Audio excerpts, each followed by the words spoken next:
வணக்கம். நான் வழக்கறிஞர் மேகராஜ் பாண்டியன், மதுரை மாவட்ட தலைவர், இந்து ராஷ்டிர சபா. மதுரை மாநகராட்சி திராவிட முன்னேற்றக் கழகத்தின் பொதுக்குழு உறுப்பினர், முக்கிய பிரமுகர் திரு பி.டி. மணிமாறன் அவர்களுக்கு மதுரை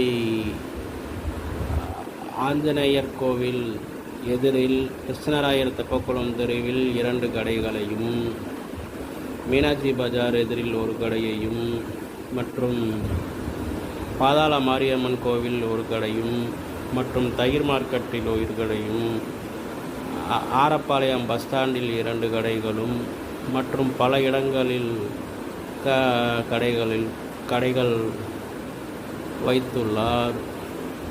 மாநகராட்சி ஒரே நபருக்கு எப்படி எவ்வளவு கடைகள் ஒதுக்கியுள்ளது என்பது அதற்கு விதிகளில் இடமில்லை என்ற போதிலும் சட்டவிரோதமாக அவருக்கு ஒதுக்கப்பட்டுள்ளதா அல்லது வேறொரு நபருக்கு ஒதுக்கப்பட்ட கடையை அவர் உள்வாடகைக்கு விட்டு சட்டவிரோதமாக வருமானம் ஈட்டி வருகிறாரா என்ற கேள்வியை இந்த நேரத்தில் வைக்கின்றேன். அது மட்டுமல்ல, ஊனமுற்றோர் பெயரிலும் மற்றும் டெலிஃபோன் எக்ஸ்சேஞ்ச் நடத்துவதற்காக மட்டும்தான் அங்கீகாரம் பெற்றார். சில ஆண்டுகளுக்கு முன்பு பெற்ற அங்கீகாரம் தற்பொழுது வரை செயலில் உள்ளதா என்றால் அந்த கேள்விக்கு மாநகராட்சியிடமிருந்து பதில் இல்லை. அங்கீகரிக்கப்பட்ட அளவை விட கூடுதலாக ஆக்கிரமிப்பு செய்து கடையை உள்வாடைக்கு விட்டுள்ளார். சாலையை ஆக்கிரமிப்பு செய்து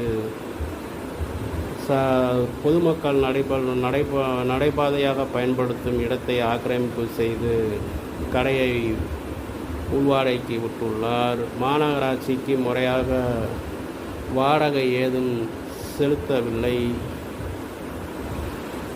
இது குறித்து மதுரை மாநகராட்சிக்கு தகவல் உரிமை சட்டத்தில் மனு அனுப்பியுள்ளோம். அதற்கு இதனால் வரை பதில் வந்து சேரவில்லை.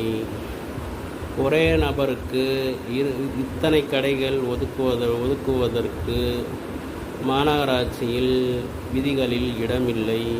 அது மட்டுமல்லாமல் சமீபத்தில்தான் திருப்பூர் மாவட்டத்தில் ஒரு நபரை தற்கொலைக்கு தூண்டியதாக முதல் குற்றவாளியாக பி.டி. மணிமாறன் அவர்கள் சேர்க்கப்பட்டுள்ளார். அவர் குற்றப்பின்னணி உள்ளவர்களுக்கு